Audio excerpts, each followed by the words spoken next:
Saya teruskan lagi perkongsian saya daripada nota yang saya dapat daripada guru saya berkenaan dengan apakah rahsia untuk kalau nak berjaya buat pemasaran di Facebook. Okey, apakah rahsia? Sebenarnya bukan rahsia, sebenarnya cuma anda tak tahu lagi lah. Orang tahu dah bukan rahsia lagi lah. Cuma untuk yang anda tak tahu lagi, semacam rahsia, sebenarnya tak rahsia dah. Ya, kalau nak guna Facebook, apakah perkataan ataupun poin yang kena pegang sangat kuat, sangat teguh, tak boleh hilang fokus. Rahsia untuk berjaya buat pemasaran di platform Facebook ialah satu perkataan je, kena fokus. Saya baca sebab dah lewat ni. Dah lewat, saya baca sahaja. Kalau tak faham, sahabat boleh tanya anda boleh ketikkan soalan dan tanya. Okey. Alright, setengah dah. Okey, sorry Assalamualaikum. Setengah dah sebab stand terhalang saya button tu. Saya hendak, sorry Okay, bismillahirrahmanirrahim. Saya baca terus. Kalau tak faham tanya, tak faham tanya dia ke soalan, anda tanya. Saya akan jawab nanti di masa lain insya-Allah. Alright, teruskan. Semakin ramai orang Malaysia yang berniaga di Facebook, terutama sekali kesan daripada COVID lah. Muhammad, Assalamualaikum, apa khabar? Saya ke Muhammad. Seteruskan. Ada yang dapat untung besar, ada yang dapat untung kecil, ada yang dapat untung suam-suam kuku, dan ada juga yang gagal mendapat apa-apa hasil.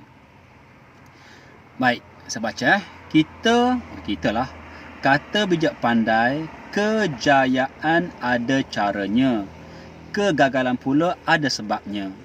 Okay, dalam artikel baca ni, saya akan memfokuskan untuk memperhalusi satu sahaja sebab kejayaan dalam buat pemasaran di Facebook, iaitu fokus.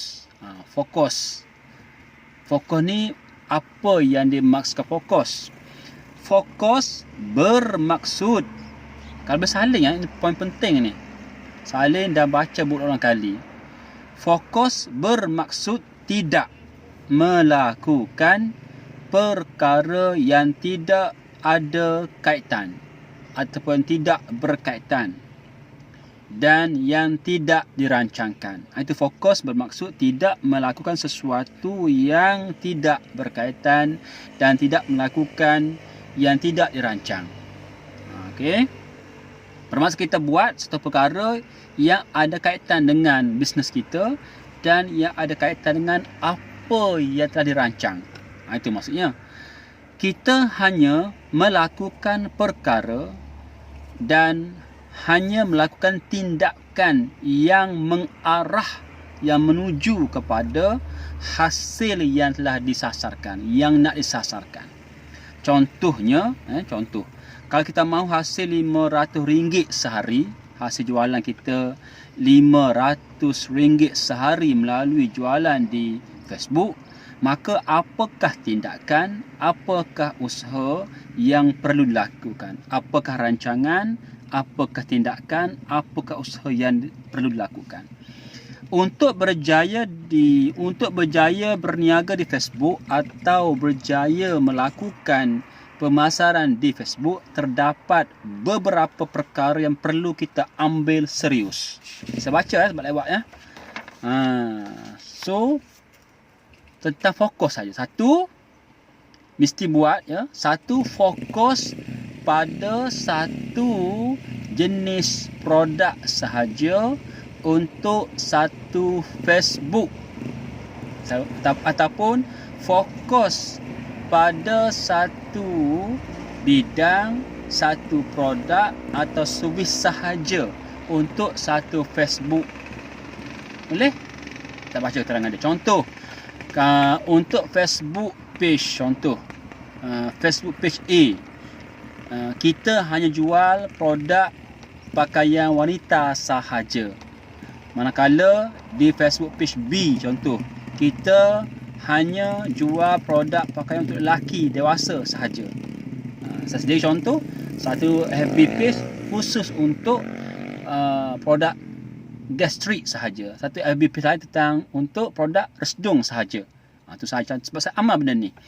Sebab apa? Tujuan kita fokus satu jenis produk pada satu FB page sahaja agar prospek tidak keliru dan kita pula mudah menguruskan jualan, menguruskan buat copywriting, menguruskan untuk buat gerak kerja pemasaran, memudahkan untuk kita buat iklan FB ad. Ini sebab dia kenapa disukan satu FB page satu produk sahaja. Nombor dua, fokus pada apa yang telah dirancangkan. Mana kita rancang benda-benda gini, kita buat mengikut apa yang telah dirancangkan untuk setiap FB page tadi. Umpama pasukan tentera dalam satu peperangan kalah dan menang di medan peperangan, sudah pasti mereka akan berbekalkan perancangan dan strategi itu sendiri. Apakah yang akan berlaku apabila mereka tidak mengikuti strategi yang telah ditetapkan? Sama juga nanti kalau ada buat perancangan ke untuk FBA ni, untuk pakaian wanita, gerak kerja begini-begini. So benda ni kena buat lah. Fokus pada apa yang telah dirancangkan. Okey, beres sekat tu. Apakah yang akan berlaku bila mereka tidak mengikuti strategi yang telah ditetapkan? Tentulah akan kacau bilau, hilang tumpuan dan akhirnya kecundang. Begitu juga dengan perniagaan di Facebook, buat marketing di Facebook. Apabila kita telah mempunyai perancangan yang jelas dan teratur, tanggungjawab kita adalah mengikut apa yang telah dirancang itu sepenuhnya.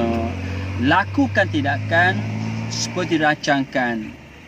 Okey, beres. Nombor 3. Pastikan fokus pada tujuan bisnes sahaja.